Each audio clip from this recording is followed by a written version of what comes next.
আজ আমাদের হচ্ছে পিঠে পার্বণের পিকনিক। আমরা প্রতিদিন মাংস ভাতের পিকনিক করছি, আমাদের আজকে ভাজা পিঠের পিকনিক চলছে। এই যে একজন পাকাচ্ছেন, দেখছেন কারিগর। বেটা ছেলে বলে মনে করবেন না যে পারে না, ভালোই পারছে, অসুবিধা নেই। এ দেখুন কি সুন্দরভাবে করছে, দেখুন। আর এদিকে আমাদের দাদা, আর এদিকে আমাদের বৌদিমণি, এই যে একজন পাকাচ্ছেন। দুজনের রেষারেষি চলছে, এই যে দুজনের। আর আমি হচ্ছি জাজ। ঠিক আছে, আমি ঠিক করব দুজনের মধ্যে কে ঠিকঠাক করছে। আর এই যে ইনি হচ্ছেন মাস্টারমশাই, এই যে হেড মিসেস, ইনি আমাদের ট্রেনিং দিচ্ছেন কিভাবে ভাজা পিঠে হবে, কিভাবে করতে হবে।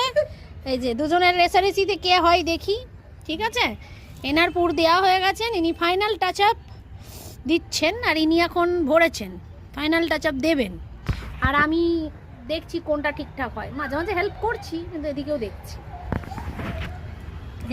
কথা বলিস নিয়ে তাড়াতাড়ি।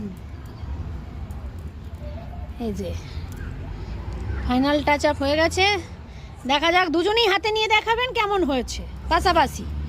দেখি, হাত বাড়ান বৌদিমণি। ও মা গো, টুরু লাভ হয়ে গেছে তো। বৌদিমণিরটা একটু টুরু লাভ হয়েছে, কিন্তু ভালোই হয়েছে। দাদারটা ঠিকঠাক আছে, কিন্তু প্রথম বানাচ্ছি না, ব্যাপারটা হচ্ছে